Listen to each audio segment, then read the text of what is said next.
So this is a very, very special episode of Our Old Camelot, and we're going to get into all of this right after this.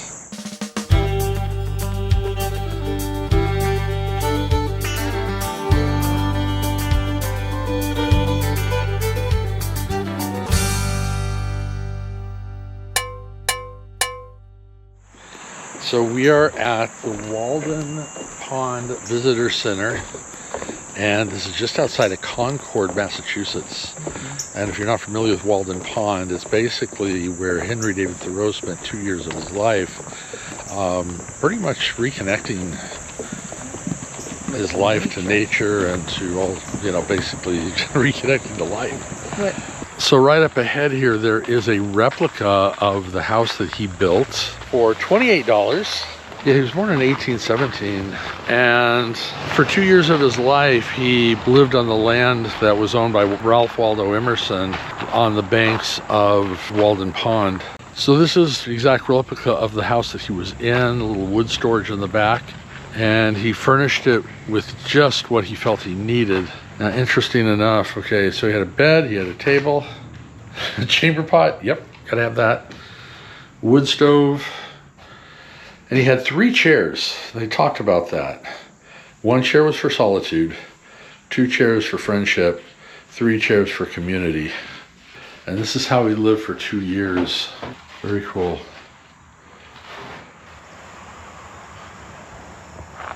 Now this is not the actual site of where it stood. We're going to be walking to that in just a moment. But this is just near the visitor center, a nice place to put it where people can see it close up. Okay, a couple of quick notes for those that are traveling here and want to see this location. Dogs are not allowed. There's a huge sign, no dogs. When you go on the website, huge banner, no dogs. So Bailey is actually only going to be home a couple hours on her own, but we should be fine there. It's kind of interesting that a place that was known for solitude is actually quite busy and a lot of traffic going down this road out there. It's like almost a main road. It is. I mean, we had engines. Yeah. I would advise watching the video first. Ken Burns' documentary in the visitor center, very good documentary. Yes. It kind of gives you some insights. Prohibited, no pets, no alcohol. Flotation devices. I just saw a couple of families come down here with flotation devices. Yeah, this is the main beach area. A lot of people come here, locals come here, I'm sure, just to play in the water, but there is a nature trail that goes completely around the pond. We're going to take that right now. It's 1.5 miles, I think is what they said, so it's not too bad. And the fact that we're pretty much following the pond, it's flat. so we should be good. Why does that sound look like it's closed? Well, you want Deer tick habitat. Oh, good. Nice.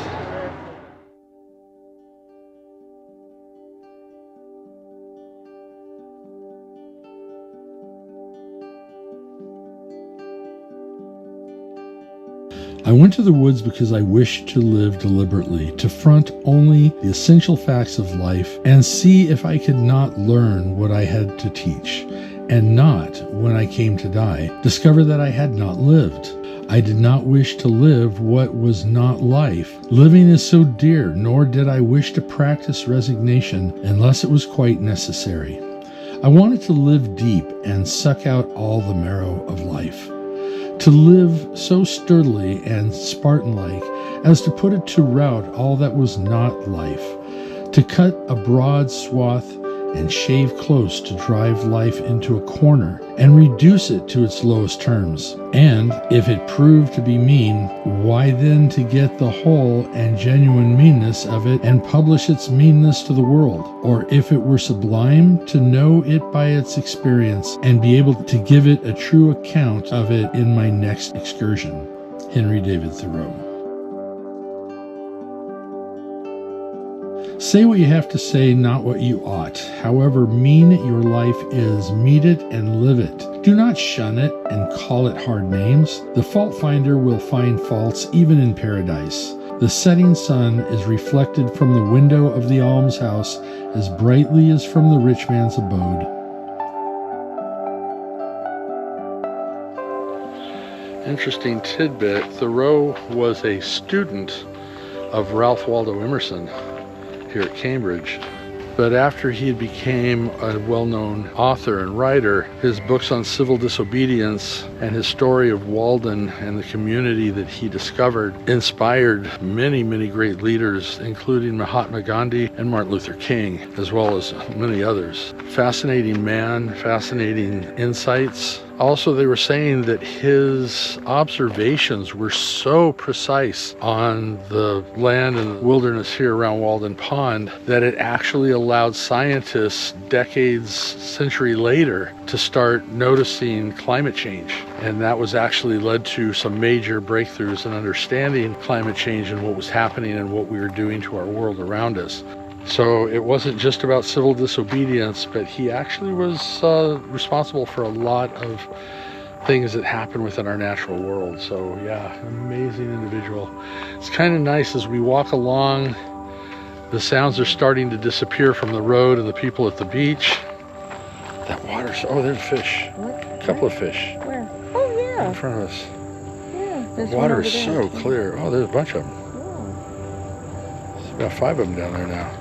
Well, one other point I wanted to bring up, if you are interested in reading the works of Henry David Thoreau, Walden, or the civil disobedience essay that he wrote while he was in jail, they are actually part of the Gutenberg Project. So you don't have to pay for it. It's free online. You can download the text and read it at your leisure. If you have an app like Apple Books, you can load it right into Apple Books. And I'm sure you probably have access on your Kindle Yeah. to be able to get onto the Gutenberg Project and download books from there. So check that out. A great way to get some of the great classics. Yeah, more fish. They're bigger. Yeah, nice big ones. Okay. Yeah, so definitely a great way to get more books and not have to pay for them on some of these classics that are American literature nowadays. So yeah, check that out.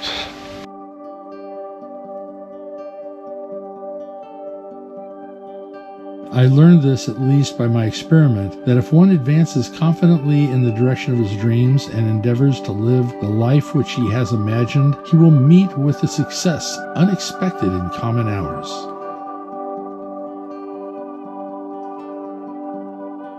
Rather than love, than money, than fame, give me truth. The mass of men lead lives of quiet desperation. What is called resignation is confirmed desperation. From the desperate city you go into the desperate country and have to console yourself with the bravery of minks and muskrats. A stereotyped but unconscious despair is concealed even under what are called the games and amusements of mankind. There is no play in them, for this comes after work, but it is a characteristic of wisdom not to do desperate things.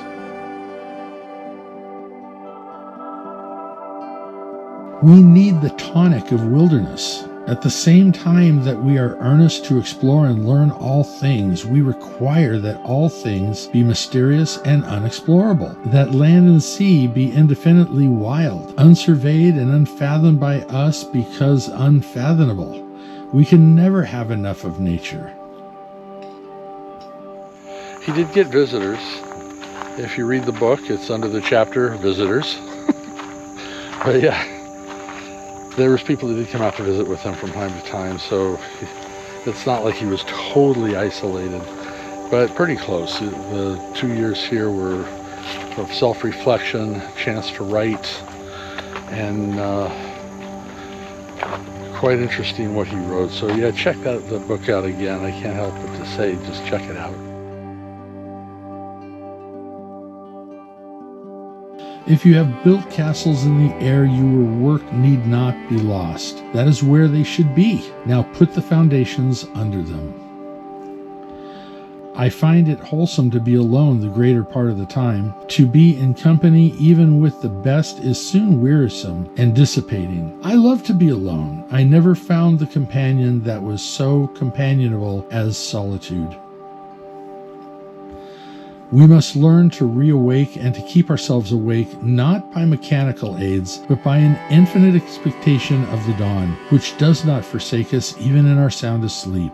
I know of no more encouraging fact than the unquestionable ability of man to elevate his life by a conscious endeavor. It is something to be able to paint a particular picture or to carve a statue, and so to make a few objects beautiful, but it is far more glorious to carve and paint the very atmosphere and medium through which we look, which morally we can do, to affect the quality of the day that is the highest of arts.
So as he walked out his front door, this was his view.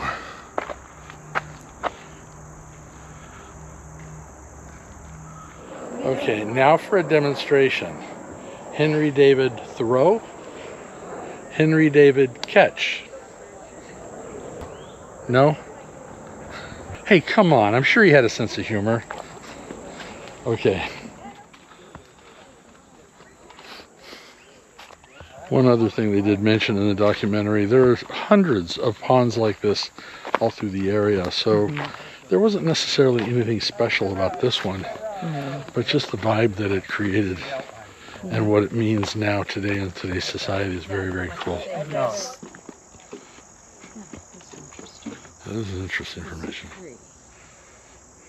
I do want to mention, when you come to places like this, take a moment to be quiet and just listen. Listen to the solitude, listen to the trees, the birds, the wind. That's just an upper trail, either way.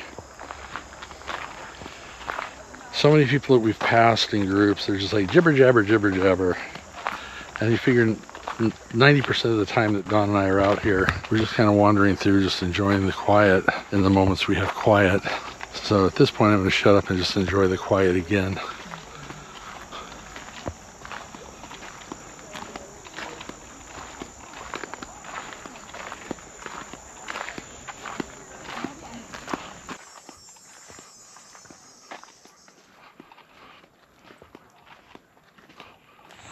And I never get political, and I'm not going to get political now, but I just wanted to reflect.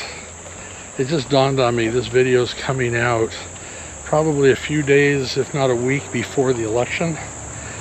And think about one of the main things you learn out here.